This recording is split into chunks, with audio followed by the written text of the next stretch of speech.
আপনি আমার রুমে আসবেন না। আপনার লজ্জা করল না একটা অষ্টম শ্রেণী পড়ুয়া মেয়েকে বিয়ে করতে? আমার তো এখনও বিয়ের 7 বছর বাকি। তখন স্যার বল অর্থাৎ আমার স্বামী সেটার জন্য তুমি এবং তোমার মাথায়। আমি তোমাকে বিয়ে করতে চাইছিলাম না, কিন্তু তুমি বাধ্য করেছ তোমাকে বিয়ে করতে। আর এখন বলছো তোমার বিয়ের বয়স হয়নি। বিয়ে করার আগে তুমি ভাবলে না যে তোমার বয়স এতটাই কম যে তুমি আমার দায়িত্ব পালন করতে পারবে না? আমি আমার স্বামীকে বলেছিলাম আপনি আমাকে দয়া করুন, আপনি রুম থেকে চলে যান, কিন্তু সে আমার কোনো কথা শুনল না। তারপর স্যার আমার সাথে জোর করে।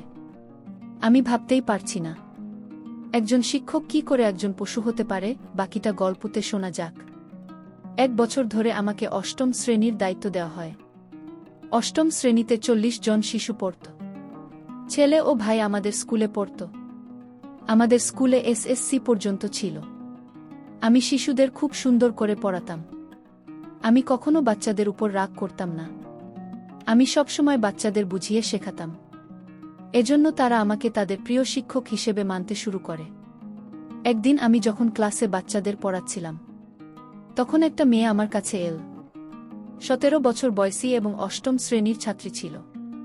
মেয়েটা এসে আমার কাছে দাঁড়িয়ে বলতে লাগল, স্যার, আমার বিয়ে আপনার সাথে হবে। আমি আমার সামনে রাখা খাতগুলো চেক করছিলাম এবং চেক করতে খুব ব্যস্ত ছিলাম। তাই হঠাৎ তার কথা শুনে হতবাক হয়ে গেলাম। আমি তার দিকে তাকিয়ে ভাবছিলাম, হয়তো আমি কিছু ভুল শুনেছি। তারপর আমি আবার জিজ্ঞাসা করলে সে বলতে থাকে, স্যার, আপনার সাথে আমার বিয়ে হবে, আর আপনি আমার স্বামী হবেন। যখন সে আবার বল, আমি কিছুক্ষণ তার দিকে তাকিয়ে রইলাম। সে খুব জোর দিয়ে কথাগুলো বলছিল, যেন সে যা বলেছিল তা সত্য হয়ে উঠবে এবং সে যে বিশ্বাসের সাথে কথা বলছে তাতে আমি অবাক হলাম। সে দেখতে খুব নিষ্পাপ হয়েছিল। সে আবার বল, স্যার, আপনারা আমার সাথে বিয়ে হবে। আমি হব আপনার বউ আর আপনি হবেন আমার স্বামী। সে আবার এই কথা বললে আমি হেসে উঠলাম। সে যা বলেছিল তা আমি তামাশা ভেবে উড়িয়ে দিলাম এবং আমি তাকে বকাঝকাও করেনি, বরং সে যা বলেছিল তা উপেক্ষা করে তাকে তার জায়গায় ফিরিয়ে দিলাম এবং তারপরে আমার কাজে ব্যস্ত হয়ে পড়েছিলাম। সে একটি শিশু, এটা ভেবে ওকে এড়িয়ে গেলাম। এরপর যখনই তাকে দেখতাম তার কথা মনে করে আমি শুধু হাসতে থাকতাম। সে একটি শিশু ছিল। সে খুব সুন্দরী ছিল। তার ক্লাসের সবচেয়ে মেধাবী মেয়ে ছিল। এই কারণেই সে অন্য শিক্ষকদের মতো আমারও নজরে ছিল।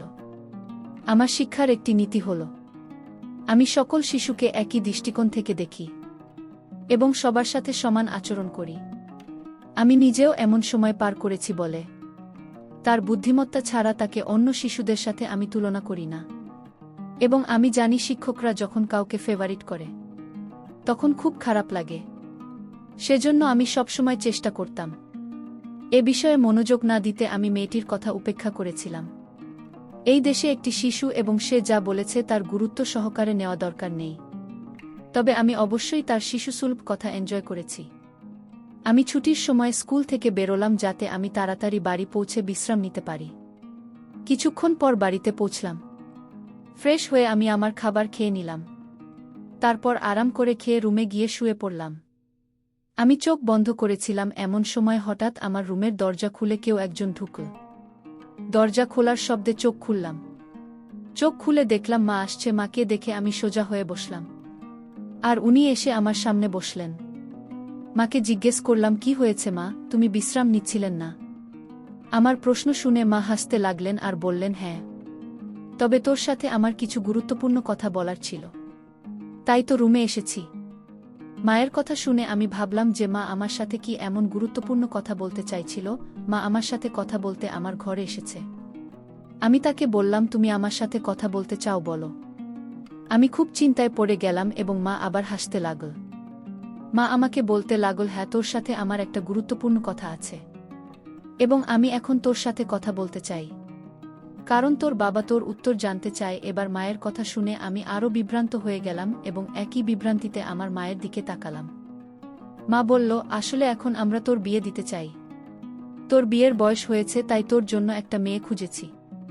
তোর মতামত জানতে এসেছি যাতে আমরা মেয়েটির পরিবারকে উত্তর দিতে পারি। মেয়েটি ভালো এবং শিক্ষিত এবং তাদের কোনো কিছুরই অভাব নেই। তোর বাবার সব কিছু পছন্দ হয়েছে। আর আমিও এটাকে খুব পছন্দ করছি। তাই আমি তোর ইচ্ছা জানতে চাই, যাতে আমরা তাদের আমাদের বাড়িতে তোকে দেখানোর জন্য ডাকতে পারি। আমি মাকে বললাম, মা, আমি এখনই বিয়ে করতে চাই না। আমি এ বছরই মাত্র চাকরি পেয়েছি। এখন আমি ইনকাম করতে চাই, তারপরে বিয়ে করতে চাই। মা বলল, আমি আর ঘরের সকল কাজ সামলাতে পারি না। ঘরের সব কাজের ভার আমার উপর। এখন আমার বুড়ো মায়ের কাজ করার মতো শক্তি নেই। তোর বোন সারাদিন স্কুল আর টিউশন নিয়ে ব্যস্ত, আর আমি বাড়িতে একা থাকি। বাড়িতে বোমা এসে আমার সঙ্গে কাজে হাত লাগাবে এবং আমার মন খুশি থাকবে। আমি বেঁচে থাকতে নাতি নাতনির মুখ দেখে যেতে চাই। আমি চাই না আমার ছেলের বিয়ে দেখতে না পেরে তার আগেই পৃথিবী ছেড়ে চলে যায়। মাকে বললাম, কি সব কথা বলছো? মায়ের কথা শোনার পর আমি অবাক হয়ে মায়ের দিকে তাকালাম। আর সেই নিয়ে অষ্টম শ্রেণীর ছাত্রীর কথা মনে পড়ল, যে আজ আমাকে বলেছে আমার বিয়ে তার সাথে হবে আর আমি তার বর হবে। সে যা বলেছে তা মনে করে আমি হেসেছিলাম, অথচ বাস্তবে আমার বিয়ে নিয়ে আলোচনা শুরু হয়েছে। মা বলতে লাগলেন, কোথায় হারিয়ে গিয়েছিলেন বাবা? তাড়াতাড়ি উত্তর দাও, যাতে মেয়ের বাবা মাকে যত তাড়াতাড়ি সম্ভব জবাব দিতে পারি। আমি অন্য কিছু ভাবছিলাম। তুমি যা ঠিক মনে করো তেমন করতে পারো।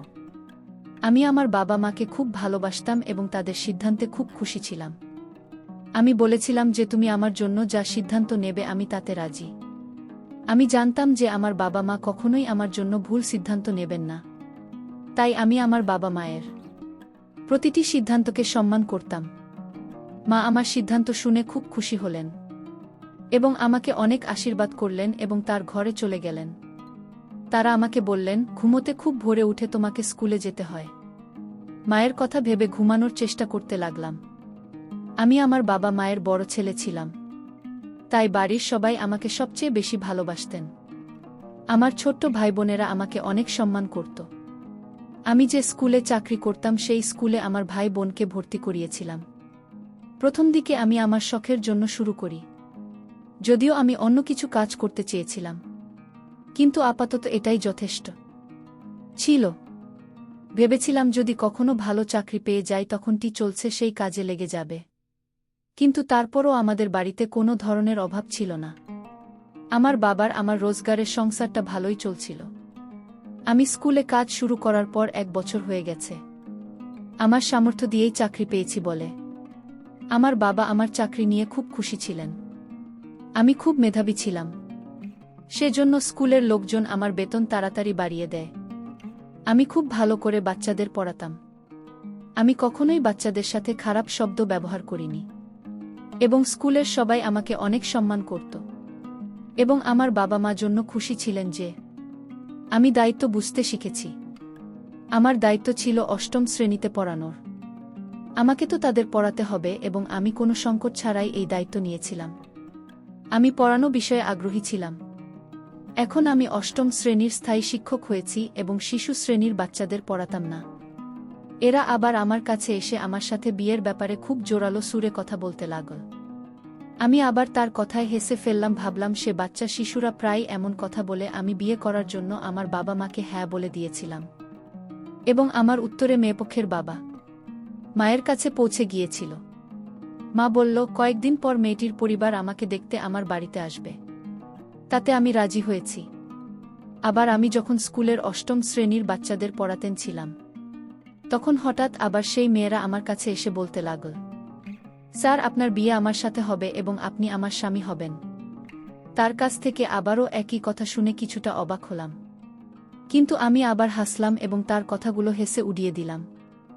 সে শিশু মানে মেয়েটার কথায় হেসে ওঠা ছাড়া আমি আর কি করতে পারতাম।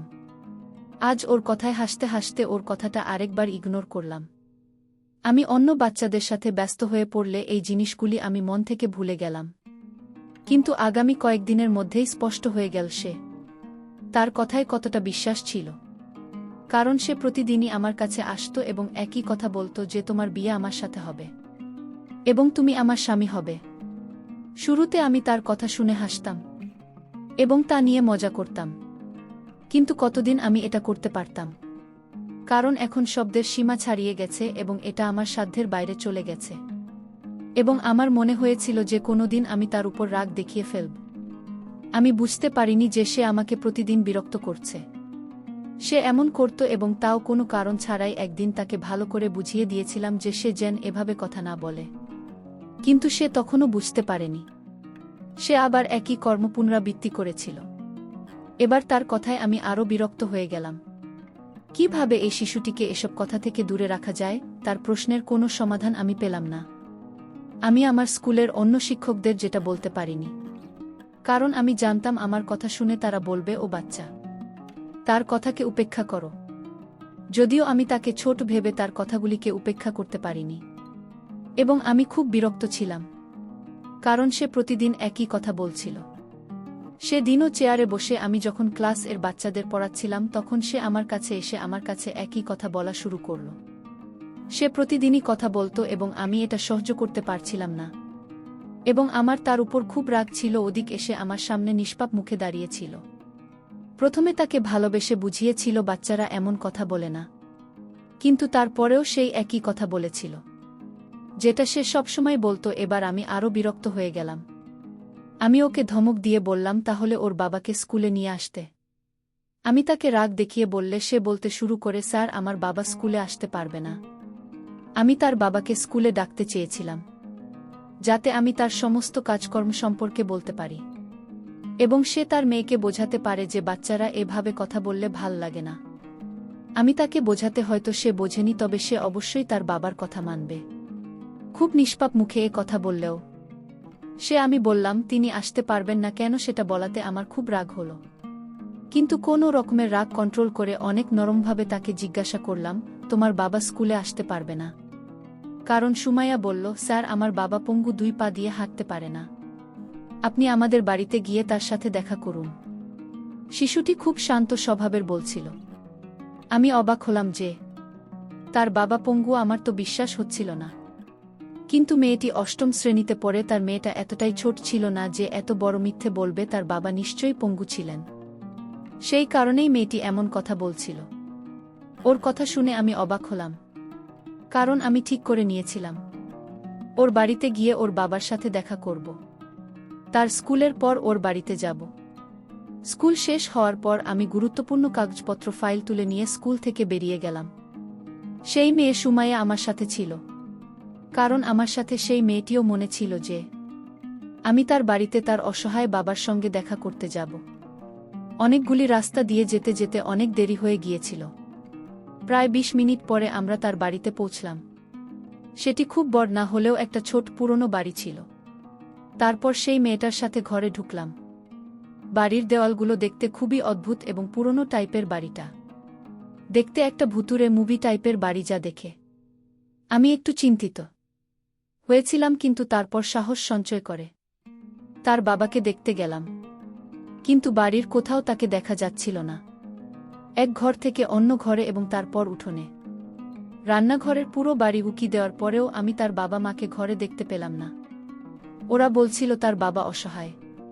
সে যদি অসহায় হয়ে কোথাও যেতে না পারে তাহলে তার বাড়িতে উপস্থিত থাকা উচিত ছিল, কিন্তু বাড়ির কোথাও তাকে দেখতে পেলাম না। আমি বিরক্ত ছিলাম। আমি তাকে জিজ্ঞাসা করলাম, তোমার বাবা কোথায়? সে বলল, সামনের ঘরে আছে বাবা। আমি ঘরের দিকে তাকাচ্ছিলাম, কিন্তু সেই ঘরের দিকে তাকাতেই আমি অবাক হয়ে গেলাম, কারণ আমি সেই ঘরে আগেই দেখেছি। সেটা খালি ছিল, খুব সাধারণ একটা বাড়ি ছিল না তো। বাড়িতে বেশি আসবাব ছিল না। বাড়িতে বসবাসকারী কেউ উপস্থিত ছিল জানি না। সে আমাকে তার বাড়িতে নিয়ে এসেছে। আমি তার অনুরোধে আমি ঘরে ঢুকলাম। ভাবলাম আর একবার দেখতে ক্ষতি কি যে। আমি রুমের ভিতরে ঢুকলাম। তারপর যা দেখলাম তাতে আমার দম বন্ধ হয়ে আসছিল, কারণ আমি আমার পিছনে একজন মহিলার কণ্ঠস্বর শুনতে পেলাম। যা আমি পিছনে ঘুরে দেখলাম, আমি হঠাৎ ভয় পেয়ে গেলাম এবং আমি চিৎকার করে উঠলাম, কারণ আমার সামনে একজন মোটা মহিলার দাঁড়িয়ে ছিলেন। তিনি আমার দিকে তাকিয়েছিলেন। আমি তাকে জিজ্ঞাসা করলাম, তুমি কে? দরজা খোলা ছিল, কিন্তু সুমাইয়া কোথাও দেখতে পাচ্ছিলাম না এবং দরজার সামনে সেই মহিলা দাঁড়িয়ে ছিল। তার সামনে দিয়ে আমি বের হতে পারবো না। সে কি ছিল আমি জানি না, কিন্তু আমার তাকে খুব ভয় লাগছিল, কারণ সেই মহিলাকে দেখে মনে হচ্ছে উনি খুব রেগে আছেন।